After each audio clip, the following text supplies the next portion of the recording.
My stepdaughter, whom I have loved and cared for as my own for several years, accused me of abuse and inappropriate advances. I was devastated and completely blindsided by these false allegations and have basically lost everything I have worked for my whole life. It has nearly destroyed my marriage, and I'm not even thinking of the damage it has potentially caused my professional life. Even though the truth has come out, I can't believe that someone I had treated with kindness and love would make such harmful claims against me. I've been married to my wife Rachel for 6 years. When my wife and I got married, Alex was 13 years old and already had the makings of a troublemaker, to put it mildly. I have a son, Ryan, who is a year older than Alex. I try to be as gentle and easy on her as possible because my wife's divorce and her marriage with her ex-husband in general were quite troubled, and I understand how hard it must be for a kid to go through that. I also understand that teenagers can be difficult, as I have a kid of my own. I felt confident that I could be a good dad to Alex. I had obviously met her several times before marrying her mom, and she struck me as the typical moody teenager, and I never expected any serious trouble from her. Boy, was I wrong. Soon after my wedding and moving into my new house with my son, wife, and Alex, I began to realize that she basically enjoyed making me miserable every chance she could get. This ranged anywhere from occasionally lashing out at her mom for leaving her dad just because I have money, to rejecting and questioning basically anything I did for her. She also accused me of favoring my son over her, which is completely false. So things have always been bad, to put it mildly. After initially trying to win her over, I just gave up and we sort of fell into a routine of staying out of each other's way. Alex recently graduated and celebrated her 19th birthday. Her bio dad was there at the birthday party and announced in front of everyone that he was super proud of Alex and that he'd be paying for her entire college tuition. This came as a surprise to me and my wife because we didn't know he had the financial means for that. But of course, we were happy for Alex. She is a pretty smart kid and got accepted into a bunch of good schools. Anyway, it has been around a few months since the birthday party, and Alex has chosen where she wants to go. She contacted her dad about the money, and he did what he does best: back out of promises. He made up lame excuses about how there was an emergency which cost him a lot of money, and now he can't afford to pay for her college anymore. He barely spoke to her and hung up and wasn't picking up her calls or my wife's calls. Alex was devastated, but honestly, I saw this coming miles ago. We were having a conversation during dinner about how we'll be paying for Alex's college now, and her mom told her that she'll help out as much as she can, but she'll still have to take a student loan. She chose this college because she thought that since both her mom and dad were offering to help her out, she could afford it. Since it's only my wife now, things are looking grim. She then said that I should help out. I told her I would love to, but with Ryan's college expenses and all the other bills, I just can't afford to. She got really mad and said some quite hurtful things about me that I just ignored. We had sort of a Cold War situation in the house about this matter that resulted in another big fight that got pretty ugly, but I thought that would settle it. I was, however, terribly wrong. Before getting into what happened, I'm just making it clear that neither I nor my wife are in any form of social media apart from my LinkedIn profile. I have never been interested, and she quit recently because she just wasn't interested anymore. Back to the fight. We had a major argument and things got sort of heated. I said that Alex was ungrateful for everything I've done for her and naive for believing a single word out of her dad's mouth. I realized that was harsh and fully intended to apologize for what I said, but apparently I was too late. That night, Alex made a Twitter post with a completely false story about being abused by her stepfather for years and how, since she wants to go to college, He is refusing to even pay for her education to push her into debt. Obviously, the person in this story is me, but I have never even raised my voice at her, let alone be abusive. The whole story was a lie. Twitter did its thing and some people found my LinkedIn. I was not working that day, but got a call from my boss who said that I must explain myself or I was getting fired immediately. I was extremely confused and asked him what he meant, and he told me to check the company's LinkedIn profile. When I checked the profile, it was filled with extremely hateful texts against me from strangers. My profile was also bombarded with all kinds of threats and whatnot.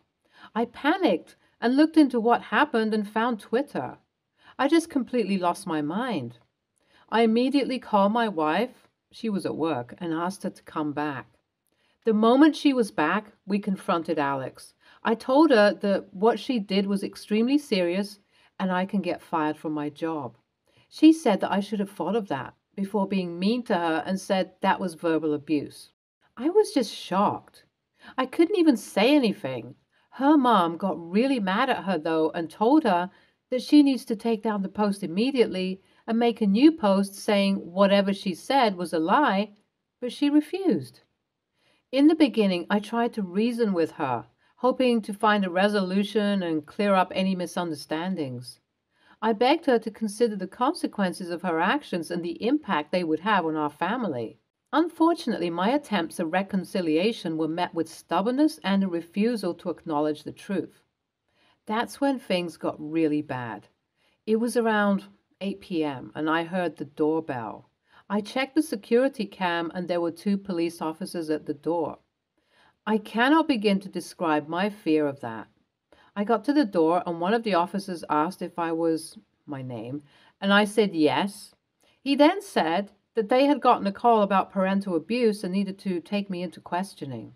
I tried to explain the situation, but by that time, both my wife and Alex were behind me at the door. My wife also tried to frantically make them understand, but they wouldn't listen and asked me to follow them to the police vehicle or they'd be forced to handcuff me. I think Alex was finally realizing what she had done when the cops took out the handcuffs. She started crying and said that she was lying and none of it was true. What followed was a lot of confusion. Long story short, the officers questioned her to make sure she wasn't taking her statements back under pressure, and now her post is deleted. That was around 4 days ago. Situations have been very tense at home. I had a lot of trouble at my workplace too, and despite arguing with my boss, I have been fired. Alex hasn't been talking to me. She hasn't apologized. Considering the seriousness of the situation, I decided that I would like to sue her for tarnishing my reputation. It was a difficult decision to make, but I felt like it was necessary. The whole process has taken a toll on my mental well-being and strained my relationships with family members. However, I firmly believe that I must stand up for justice and truth, even if it means enduring further hardship. Sadly, my decision to pursue legal action has resulted in a division within the family. Most of my family, including my wife, is siding with my stepdaughter and believes that I have been too harsh in response to her allegations. The only person supporting me is my son. The rest of my family is urging me to drop the charges and reconcile with my stepdaughter, claiming that it would be in everyone's best interest to put the past behind us. AITA for suing my stepdaughter. Update 1. Updating to clarify some things I didn't mention in my original post. My boss has fired me, saying that keeping me employed is bad for the company's reputation, and because a few of my coworkers found out about the whole thing and have complained. Although legally there are no charges against me and my record is clean, they had to let me go. My boss is very sympathetic, though. I had worked there for 12 years, and he has assured me that he has no problem referring and speaking highly of me to any future employers if I need him to.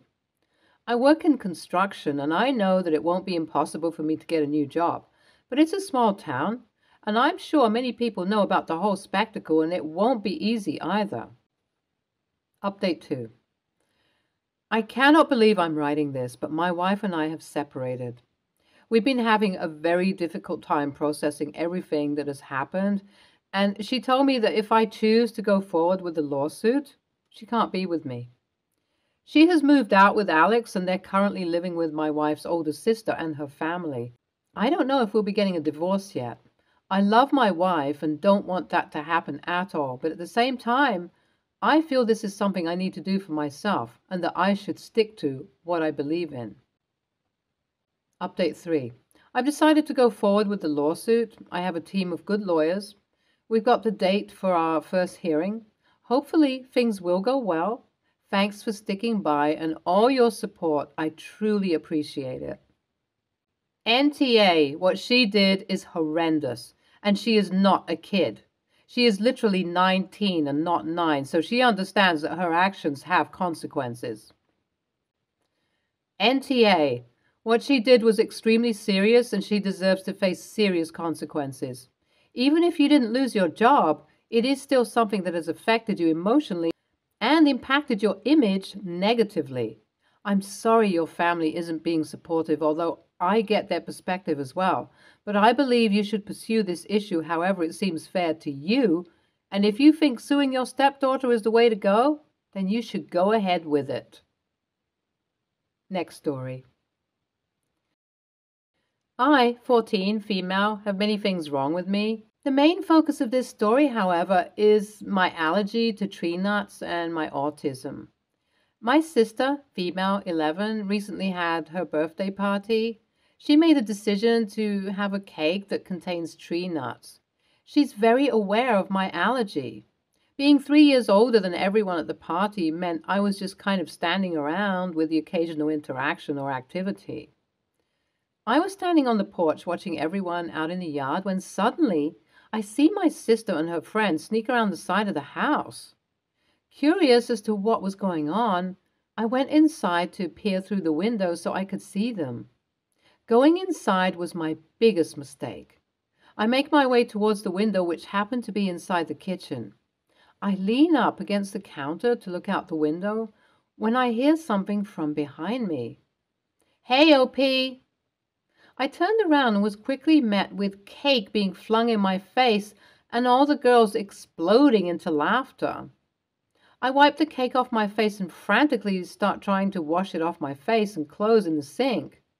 The sensory discomfort paired with the risk of the tree nuts inside the cake caused me to go into a meltdown.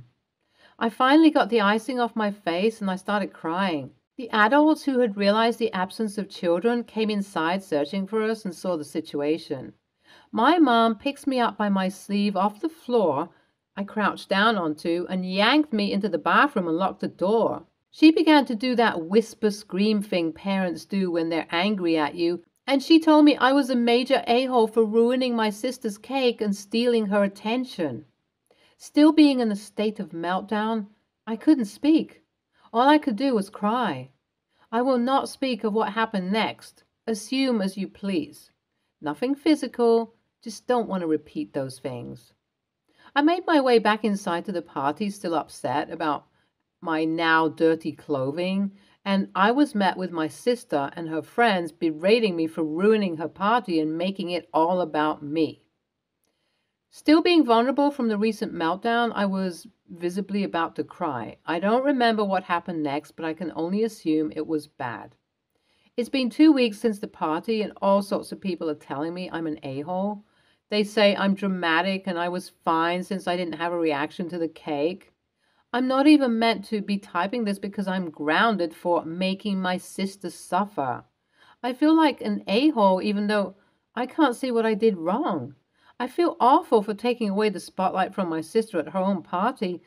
I don't quite know what I could have done wrong, but I think I might have. So AITA? Sounds like your sibling and her friends are bullies. I wouldn't be surprised if she's pissed at you for needing more attention than her. NTA, your sister planned it. I'd be going to hang with friends whenever her and her friends are home, or it's her birthday. NTA, that is emotional abuse, straight up emotional abuse. There is no way of sugarcoating it. You need to tell an adult you trust, like an extended family member or school counselor. Trust me when I say that is not normal behavior. They are not supposed to treat you that way at all. Both your mom and sister.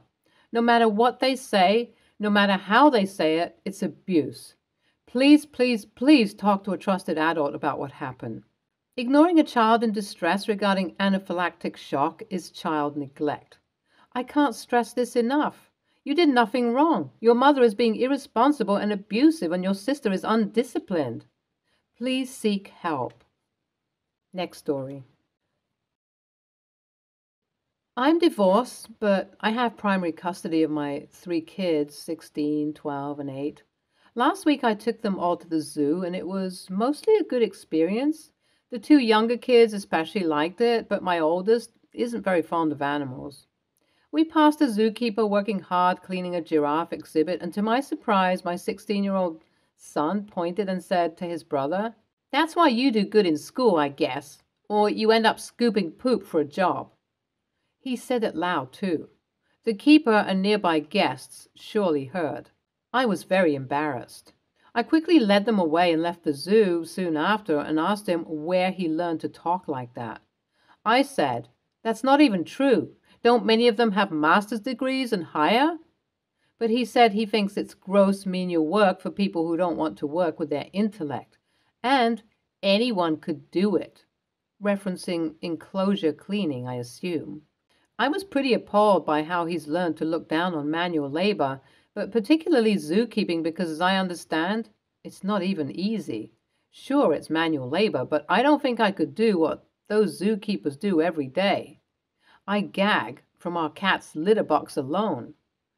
I thought the best way to teach him more respect and appreciation was to sign him up to volunteer at the zoo, so that's what I did. I found a zookeeper for a week program at a zoo not far from here and enrolled him. When I told him, he was very upset and said, "Why would you do that? That sounds awful."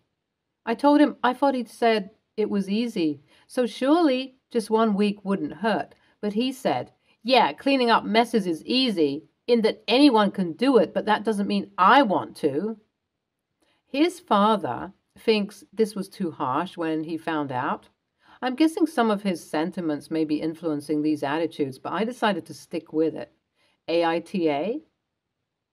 TLDR. Son has negative, insulting attitude towards zookeepers and manual labor and embarrassed me at the zoo. I'm forcing him to volunteer at a zoo for a week. YTA, although it's a very soft YTA. Here's why. All you're doing is taking your son's bad attitude and making it the problem of the employees at the zoo, i.e. the very people he wants to denigrate. Are you going to be there to make sure he isn't disrespectful? If you aren't, he's probably going to behave very badly or at least not do the work. Personally, I'd take the kid to one of those Ask a Zookeeper events and I'd go with him to ensure he doesn't speak poorly or create issues and pointedly ask about their schooling, qualifications, and etc.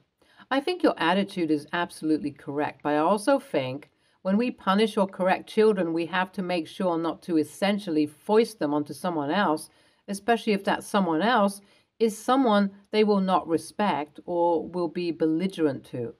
That said, since the sign-up is done, maybe you can see if you can go with him to make sure that he behaves and those questions get answered. At least for the first day or something. NTA, son needs to learn to put his money where his mouth is, and that if you screw around, you may just find out. Also, as a conservation zoo professional, it is not just scooping poop, and you almost always need a degree, at least an associate's. It's also an incredibly hard field to get into, so no, many don't necessarily have a master's or higher, but many are required to have an associate's and often a bachelor's. Zoos are also so much more than just zookeepers. Any job you can think of, you can find it at the zoo. NTA. Your son may not value zookeepers, but they're probably highly qualified and also probably love their job, even if parts of it aren't that glamorous. Your son needs to learn not to look down on people who are doing an honest day's work, whatever that work may be. Communities need all sorts of workers. Not everyone can be a doctor or lawyer, and not everyone wants to be one either. Some people love manual, practical jobs, others don't. Finding a job you enjoy is important too, not just the wages, given how much of our lives we spend working. Stay tuned for more stories from our girl relationships.